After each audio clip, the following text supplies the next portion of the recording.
groups like yourselves that say, hey, we're looking, we're still in, we're considering, but I think, not to be rude, it's a little bit more talk than show. Joe Paskov, sit on our investments team here at BGO.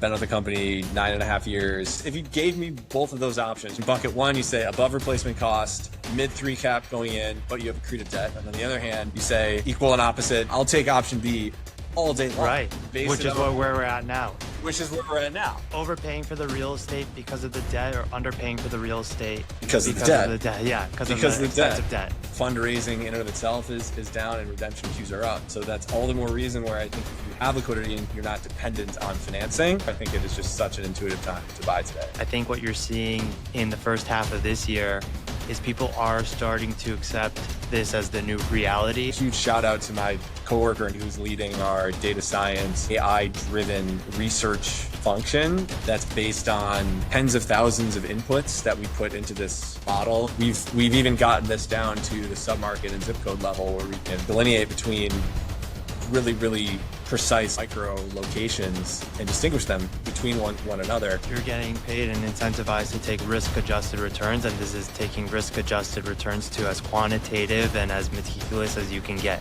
What is the thing that differentiates them from other groups? How can they generate a return alpha? What is it about that group that is either different or exceptional? You need to have an edge on the opportunity itself, like finding the deal, what's the story, but then you're also talking about who you are as an operator, what your edge is. If you can generate both, I think that's how you really break into forming those relationships and attracting equity and investment.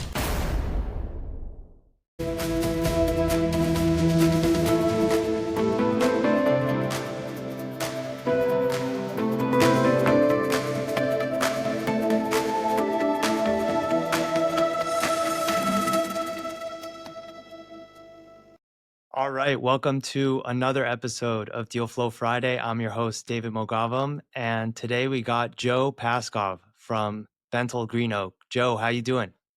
What's up, man? Doing great. How are you?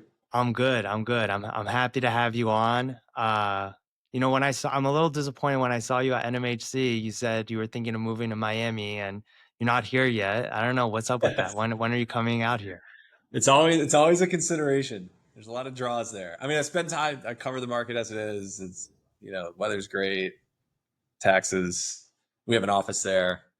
It's, always a consideration. So maybe someday. Well, you guys have a lot of locations. You're in New York, right? Yep. And Bentall Green Oak, if you don't know, huge investment manager, 83 billion assets under management, core plus value add. And many different asset classes, not just multi. And so we'll dive into all of those. Joe, if you want to give a little bit of a background, kind of what you do, what you cover, and what you're seeing out there, that'd be great. Yeah, for sure. So Joe Paskov, sit on our investments team here at BGO. Been with the company 9.5 years. The way we're organized or delineated is by geography. So I spend a lot of my time covering the Southeast and a little bit of the Midwest, although it's less of a target geography for us, just by virtue of my background growing up in Wisconsin and spending time in Chicago. I cover markets across the Southeast as well, but primarily the Southeast across all of our funds and all of our products. Happy to get into our investment vehicles and what we're focused on these days, but been very active in markets like South Florida, Central Florida, Atlanta, the Carolinas, and elsewhere. So where are you guys seeing the most opportunity right now? Let's start maybe from asset class wise before we go into geographies, because I feel like as a multi guy, we saw a huge rush of institutional capital during the ZIRP era. And then that's just kind of been on the sidelines. And no matter who you talk to, groups like yourselves that say, hey, we're looking, we're still in, we're considering, but I think, not to be rude, it's a little bit more talk than show. And so when are we going to see that change? Why is it like that? Give, I guess, the audience a little bit of perspective of what else you're seeing out there that may be a little bit sexier than multi right now. Yeah, a couple fair questions, a couple things there. I'll start with the fact that some of our investment vehicles are sector and product type specific. And so those that aren't diversified and intermingled from a product type perspective are just beholden. Like we have a a separate account with CalPERS that's totally focused on industrial acquisitions. We have a dedicated discretionary ground up cold storage development vehicle that's obviously focused on cold storage developments by and large. Our diversified funds, like we have an Odyssey Index Core Fund that invests across the product type spectrum. We have an open-ended evergreen diversified core plus fund, similar strategy.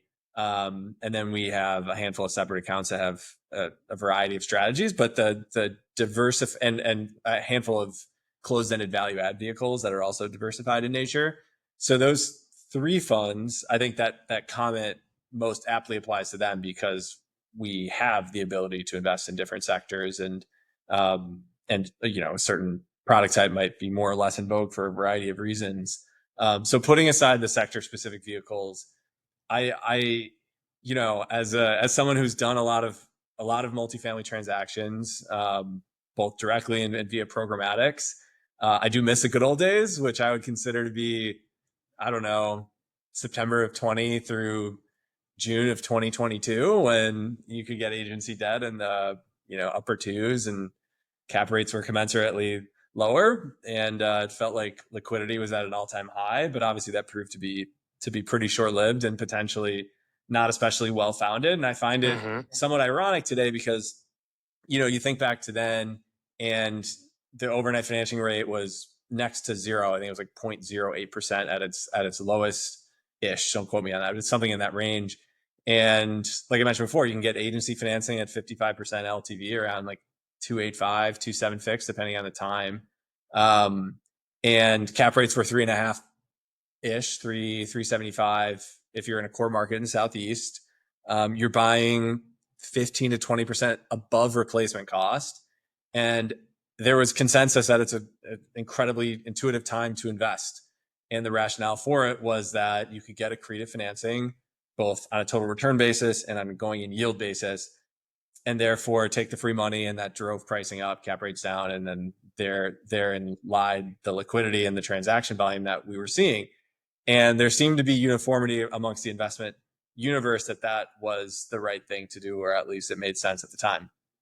Obviously, inflation ran rampant, and Powell and the Fed started to raise rates, and the market kind of came to a screeching halt around June 2022, July 2022, when there was uncertainty in where things are going and heading. And then there was a series of rate hikes, obviously, to the point where we're at now, which is 4.5% to 5%, which has been in that range for some time now. So you compare where the market is now over the past 12 to 18 months, it's more or less the opposite.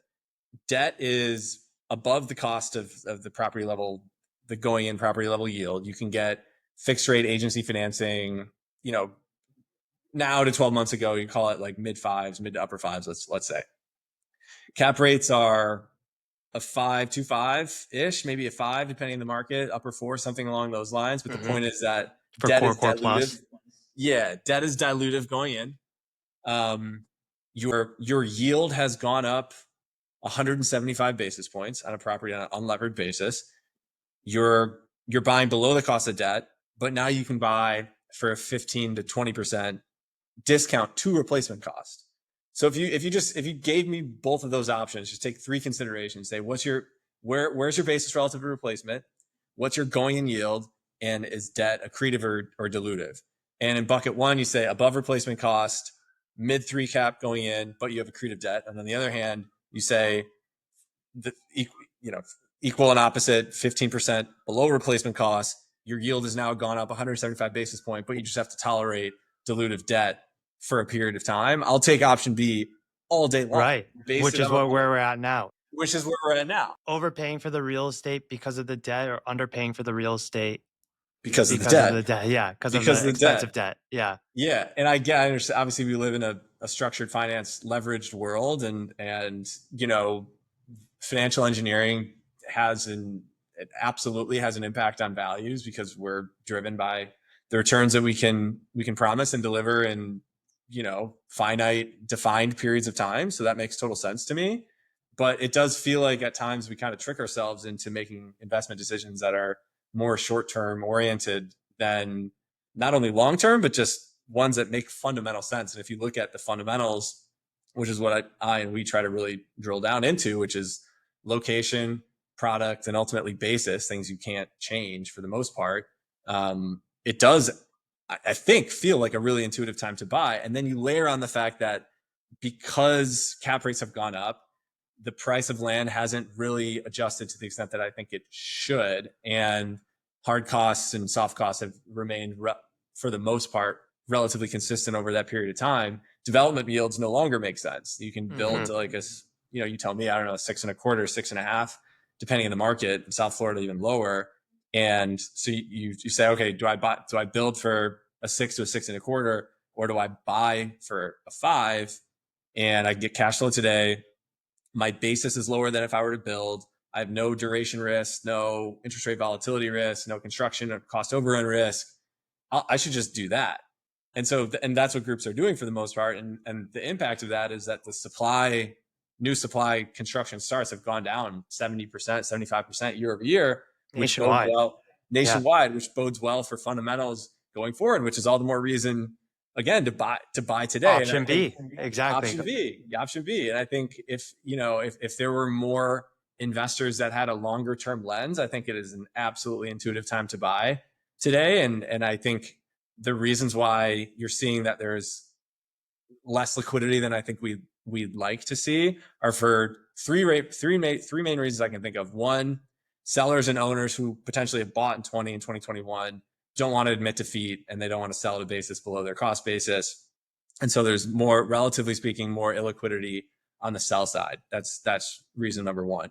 Reason number two is that the funds that are using leverage that would otherwise be active buyers are really focused on going in yields and can't get their heads around the equation that we just discussed.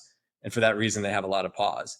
And reason number three is the core funds or Odyssey Index funds, or just core mandates, separate accounts, whatever, that would have otherwise be jumping at the opportunity to buy at below replacement cost for all the reasons we mentioned, have redemption queues. And so they don't have the liquidity at the fund level, much less the property level, to make these investments that would otherwise be really intuitive. And so I think let's dive into the third part, because I think that's a super important part, where you see these institutions that have longer term, but at the same time, their redemption clauses don't allow them to recycle capital.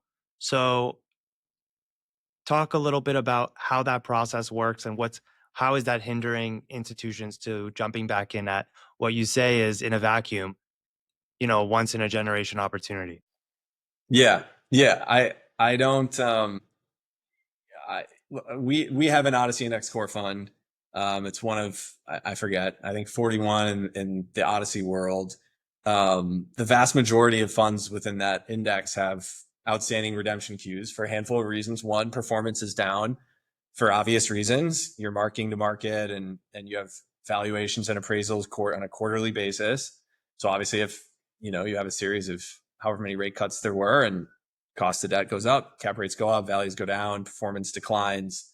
And when performance declines, investors, particularly at the pension fund level and the institutional LP level with respect to BGO, sometimes there are duration and time constraint related reasons why you would want to pull that capital and potentially reinvest it in what they would envision being a higher yielding vehicle, whether it's alternatives or fixed income or whatever.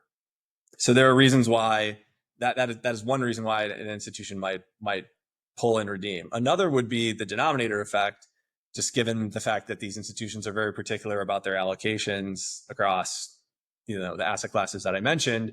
And if the value of public equities are dropping down, they may need to reallocate out of real estate and into other sectors, despite the fact that that's obviously a moment in time. And for those reasons, they might be out of allocation within their own portfolios. And so they might want to redeem for those reasons. And ultimately, we're beholden to those investors, and our capital, we are fiduciaries on their behalf. And so to the extent that there are redemptions and to the extent that there are constraints on our capital, despite having core fund that has 10, $11 billion in AUM, or where you mentioned, we have 83 billion in AUM globally. Yes, that's our assets under management. That's not our liquidity. Right. And so if our investors are putting guardrails on that, or even requesting that they be reimbursed, not only might we be in a situation where we can't invest that capital, we might even be in a situation where we're being forced or encouraged to sell or make dispositions to meet those liquidity needs of our investors, which would lead us to be net sellers versus net buyers. It's obviously more nuanced than that, but in a to paraphrase and put it simply, that's effectively what's happening. And it's happening across the sector, across different investment managers, and it absolutely has an impact on liquidity. Fundraising in and of itself is down, and redemption queues are up. And so when the total quantum of liquidity there is in the market goes down, that volumes go down, and valuations go down as well. So that's all the more reason where I think if you have liquidity and you have cash to invest, and not only do you have it, but you're not dependent on financing, and you're less duration oriented as an investor, I think it is just such an intuitive time to buy today. Of course. I mean, going back to your analogy of option A versus B, everything you've painted on where we're at today on the fundamentals of real estate makes sense to buy now than before, except the debt. And Yeah. so looking long term, this is a good time to buy. Now, what do you need to see, or what does BGO need to see to jump back in as a JV equity partner in the common space? Is it just simply lower rates, or is it much more than that? I feel like it's a little bit more than that, but you tell me. Yeah, I don't know. At NMHC, which you mentioned before, I posed this question to a handful of capital markets folks, which is, so we have option A and option B, and there has to be an option C where the point of inflection between your unleveraged yield and your cost of debt intersect, right? You have cost of debt cap rate, and then you have cost of debt cap rate, option B, option A. So there's got to be a point where they intersect, and what is that, and what overnight financing rate, what treasury yield, where is that? And I don't know the answer, but it's obviously somewhere in between the two, and it feels like that level is kind of where I think we need to be to feel like we have some sort of stability in the market today, because it does not make, despite everything we said, it doesn't make intuitive sense that you can borrow at an interest rate higher than your going in cost of capital. It's just that's not intuitive, which is why Not accretive people to have, the deal. Yeah. yeah, at least on a going in basis, on your total return, you might anticipate it will be, but there's a lot of assumptions embedded within that. So that it feels like that needs to revert back to a point where they're more or less in harmony with one another. And I think if and when that happens, there will be consensus across the market that this is where we're going to be for the foreseeable future. And I honestly think it's less a function of what the numbers are versus a function of people believing that this is the landscape. And I think people just don't know that and don't believe that this is the landscape today. And if you think that the landscape might change tomorrow or the day after, it's in no one's best interest to do anything, because you might look foolish. But if everyone can agree that this is the playing field, the landscape for the next whatever period of time, then I think people will react to that and make the best decisions that they can based on the information available to them. And so I think having at least a feeling that we can rely on and depend on what tomorrow is going to look like, I think that's going to open up the markets quite a bit. So I'll start with that. Obviously, if we can convince ourselves to buy at a levered going in the low fours, we can convince ourselves to do so in the low fives. And your exit cap rate and your appreciation is a big part of your total return. So you can get your head around it. So I'll start there. Beyond that, specific to BGO, there are more nuanced reasons why we're maybe a little less inclined towards housing today. One is some just portfolio level allocations that are a result of the activity that we've benefited from in the multi or in the housing, but particularly the multi space over the past 4 years, in our core plus fund specifically, that for those kind of diversification reasons, we're a little bit more inclined towards commercial investments generally. Um, there's nothing prohibitive about us, you know, JVing or co-investing with a group like yourselves. But it's just a higher bar today. And then, like I said before, we have a core fund that's experiencing some of those challenges. So to the extent that those ultimately reverse, I think we'll be a net buyer, and we are and we will continue to be focused on multifamily within that fund. So like as far as I see it right now, there's really four distinct vehicles that we have: our value add vehicle, our core plus vehicle, our Odyssey Index core fund, and a separate account we have with a large global insurance company that are all currently and will continue to be focused on multifamily. But I think for those are the reasons, or those are the things that I think would need to have to evolve to some extent for us to feel like we're going to be chasing those deals with more conviction. Maybe not with as much conviction as we did 3 or 4 years ago, but more so than we are currently. Yeah. There was a lot to unpack there. I think one of the things I want to touch back on was how you're saying the people aren't really getting on board with what the new normal is. I think what you're seeing in the first half of this year is people are starting to accept this as the new reality. They're not expecting rates to drop precipitously.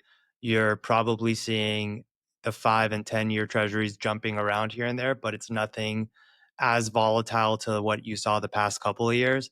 And, putting Liberation Day aside, you're not seeing as much volatility. So I think people are understanding that this is the new normal. You're quoting core plus cap rates pretty confidently at this point. You know what core plus deals trade nationwide, low five to a sub five potentially. Everyone kind of has the data points and they have the information to make a sound decision moving forward of where things need to trade at. So I do feel like that stability is now going to create a little bit more liquidity to come back in because people are accepting taking deals at a loss and or break even and ready to put that money to work on something that could potentially be outsized returns. Yeah. Yeah, I agree. I mean, it's certainly, it's funny, like in any given moment it might feel unstable, but then you string in enough days of stability, you can't help but remark that it has been relatively stable over the past, I don't know, 12, 18 months. It feels like cap rates haven't deviated too much, despite us feeling like at having any given moment it might. And I can't help but continue to think that it still might. I mean, I don't, Powell, I don't know how many cuts are coming or how many the market is priced in. Expect at least one more this year, but who knows? We had And I a think cool Powell's, CPI report the other day, so that helps a little. yeah, We're yep, for still sure. tracking those. So yeah. Yeah, and then Powell's term is up next year, and then who knows who the new appointee is, and so that may play a factor. Yeah, and then who knows with the current administration, like what levers they might pull. So those are all unknowns. But I do agree with you. If you look back, you can't, like again, the past 12, 18 months, it has been relatively stable from a pricing perspective. So at a certain point, you'd expect the market to just kind of come to terms with the fact that this is the landscape. And then, like I said, I think that'll open up capital markets quite a bit. Yeah, definitely. So I guess moving a little bit geography wise, from the limited amount of deals that you guys have been jumping in, and this could be doesn't have to be LP or common equity. It could be pref or other parts of the stack. Where geographically do you have conviction in from any part of the stack right now? I know you're specifically covering the Southeast, but I guess maybe you could talk you specifically in the Southeast, and then maybe even from a broader lens of what BGO has been able to do in multi. Yeah.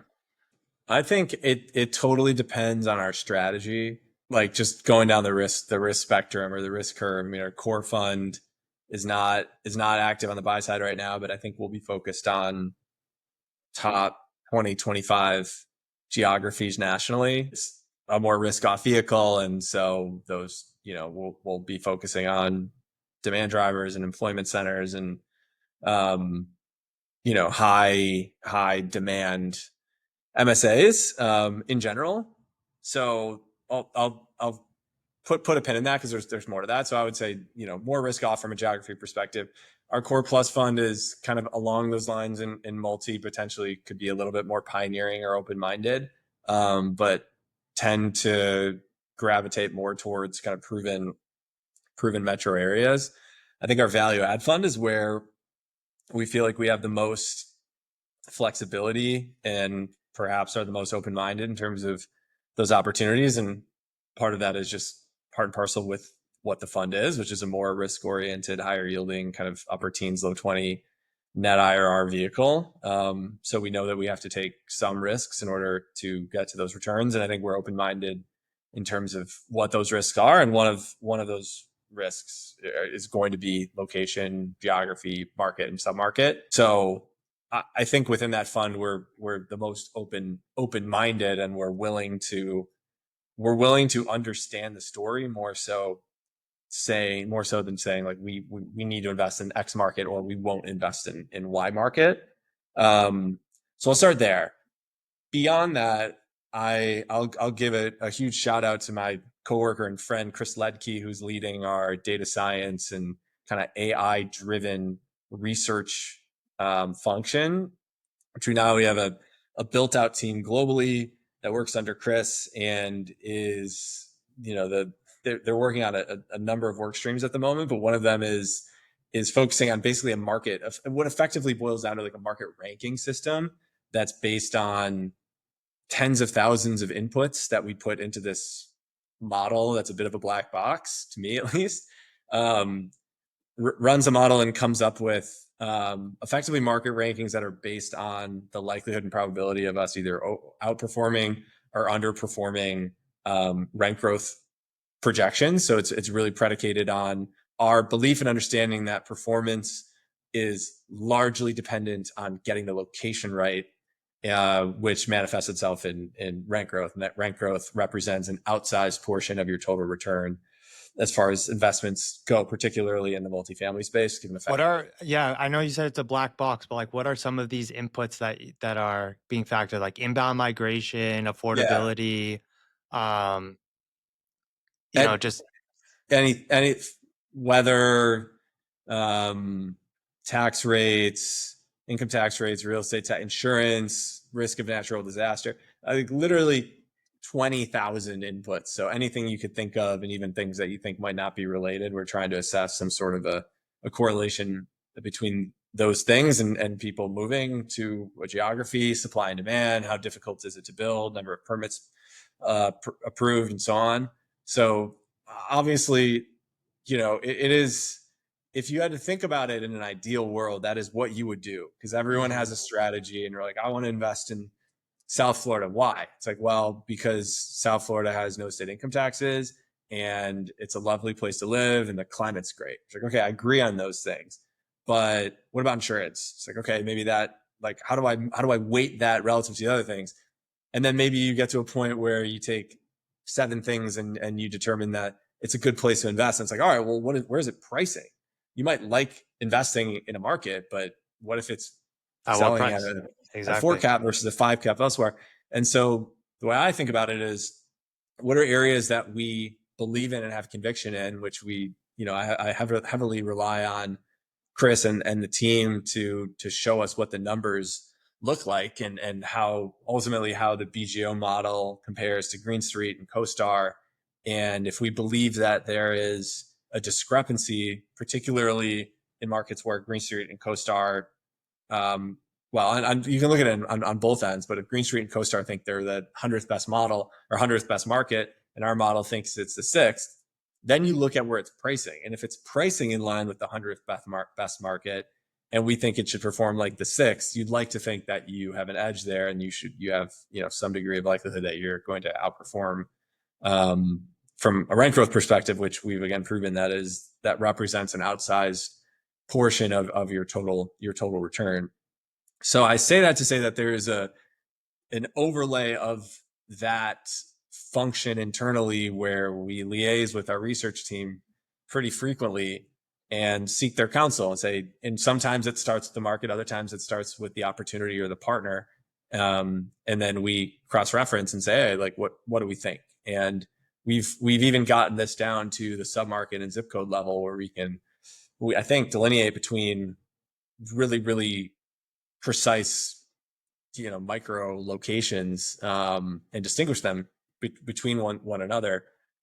So there's no like set process for us internally. It's not as if we have to follow steps A through G and then and go about it. Sometimes we might go start with D and then go back to A and then to E and so on.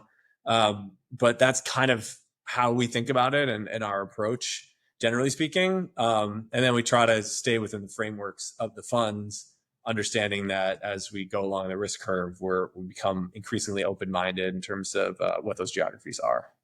Yeah, I mean, you're you're getting paid and incentivized to take risk adjusted returns, and this is taking risk adjusted returns to as quantitative and as meticulous as you can get, right? Uh-huh. Where in your head you're already compensating for some of these adjustments, insurance versus fundamentals. Now you're putting it and you're looking at price and you're factoring all these factors in an objective standpoint in order to come up with what the true risk adjusted return is on a particular deal. I'm honestly curious, like, is there a trend within your guys' internal algorithm of which markets are priced appropriately given the risk that you're like, wow, this is really standing out? I I'm sure there are. It feels like every market is kind of stands on its own, and we do back testing, by the way, to make sure that we're keeping ourselves honest. And if Yeah, we what were it, what to it, what do you mean by that? say, hey, in 2022 we thought this market would outperform, or this would be the Hmm. 11th best market, and then we look back over the past 3 years, like was it or wasn't it? How far off were And how we? and why did it deviate? Yeah. So yeah, and then from there you kind of self-correct the model and make refinements. But no, I mean we have it for different sectors. So industrial might behave differently than multifamily and otherwise. So I don't know if there's like an overarching trend, but it is really interesting and telling. And we can also drill into the model to the extent that you see, let's say you have a huge discrepancy between GreenStreet, CoStar, and BGO in either direction. You might want to understand why. Then you can go into the inputs and figure out exactly what's driving it, and what has more of an outsized impact on those returns, to try to make sense of it, because some of the rankings might not be as intuitive as you think. And but the evidence and the rationale for it is all there. So it's been a great tool for us, and at a minimum it's been pretty thought provoking and has challenged us to lean into those convictions and believe in that. It's still relatively early, but I think all indications point to it being a pretty competitive advantage for us. That's great. I mean, that's a good approach. You want to make sure as a allocator you're having the right edge when you're looking at deals and not just buying it for the sake of buying, but having conviction. And that's a good way to, as you said, keep yourself honest in buying the deals that fit the criteria, risk adjusted. So it makes Right. a lot of sense. Uh, Right. Right. what I guess the next 6 to 12 months, what do you see your deal activity looking like? And I guess maybe even more down the horizon. Is it going to be more of the same? Do you think things are going to pick back up? I know we were just talking about how, cool CPI report and maybe a different Fed chair getting changed in 2026. Like, do you see that as kind of potential tailwinds for you guys? Yeah, I think it's I think I think potentially. I don't, I think you can probably safely assume that whoever the new Fed chair is probably going to be uh, pro pro business, and maybe a little a Business. little Yeah. a little less dovish, or Yeah. whatever. But I don't think we're banking on that. Right. I think it's going to depend a lot on how our investors are behaving, both with respect to capital raising, at least on our behalf and their behalf, investing into discretionary funds, and how they're viewing redemption queues and their best use of that capital. obviously we'll be as discerning as ever in terms of, we're not afraid to say that just because, we have discretionary capital, but we're not money, we're not investment allocators, we're not capital allocators. And so just because we have discretionary capital, we're just not going to blindly invest it. Hmm. But it starts with the availability of that capital. So you need that to be able to make that decision as to whether or not you should. So I think a lot of it will come down to capital raising and really investor appetite. And is that investor appetite focused on diversified funds? Are they looking for exposure into more sector and product type specific vehicles? Where do they think that there is arbitrage from a risk return perspective? Is it more in the core plus space? Is it core? Is it credit? Is it pref equity, somewhere between equity and credit? Is it on the common equity side? I think a lot of that will govern where we end up spending our time and where we invest. It's some combination of our intuition and really listening to our investors. And I do think that rates dropping to the point where we hit that inflection point between cap rates and cost of debt, I think that will open up markets as well, and perhaps give us more conviction for what we said before, that the landscape is the landscape, and now we can kind of operate knowing what it's going to look like. Yeah, I think it's funny when you say that inflection point. There's, the way that I understand real estate from when we've been in, I've never really seen core plus deals trade, at neutral leverage so much where you're getting that yield. It's kind of like you have to lean in for those good deals. And so it'll be interesting to kind of see if the goalpost is going to move, right? As some of the rates go down. I do see what you're saying, but at the same time, I could see the goalpost kind of moving Yeah. as we come into a rate cut cycle. Yeah, and who knows what'll happen. I just know there was a point in time where we went from this to this, and it feels like that's where we should head for some level of stability. But I mean, the market is a living organism. Like, it evolves constantly, and these fundamentals don't always apply equally across markets. I mean, there absolutely are markets where you can buy you can invest with a cost of debt that's below your going in cap rate. And you think about so we have a debt fund here in the credit business in the U.S. And so we have insights into how we might think of it from the credit side. And obviously we talk to lenders all the time. And it's really interesting. You might, like, on the industrial side, you might be looking at a core industrial acquisition in a Midwestern market like a Columbus or in Indianapolis, where your basis might be safely below $100 a foot. Your cap rate is, I'm making this up, so like a 6 or something like that, and your cost of debt is not only accretive, but it's actually lower on an absolute basis because your yield is better, which means your coverage is better, and your basis is so low, so you feel like you have less of a basis risk, and lenders are actually more willing to lean in, and because they feel like that landscape is actually a little bit safer, and by virtue of it being safer, they're willing to take on a lower return.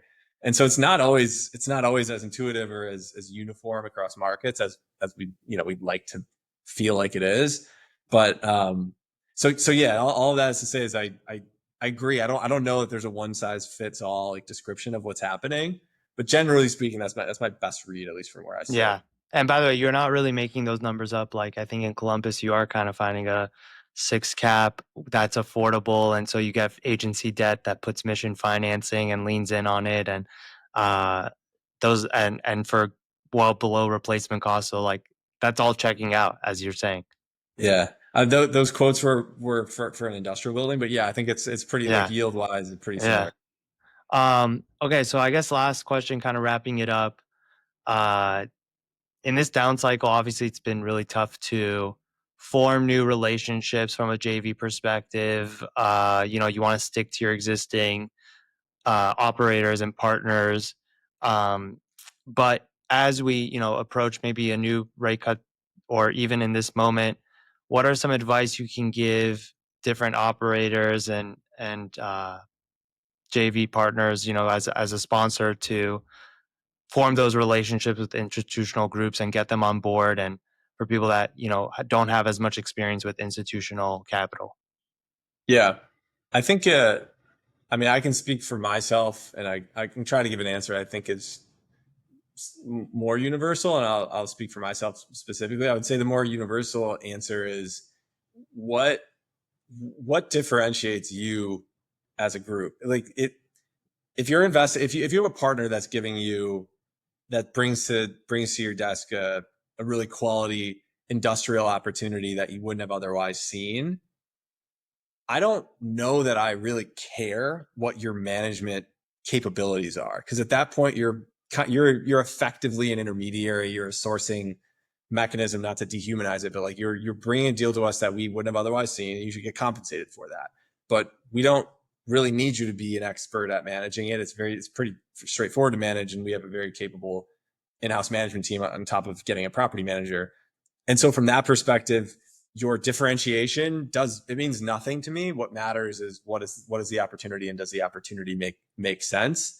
And that's specific to certain product types. In the multifamily space, it is highly, as you know, highly operationally intensive and highly management reliant.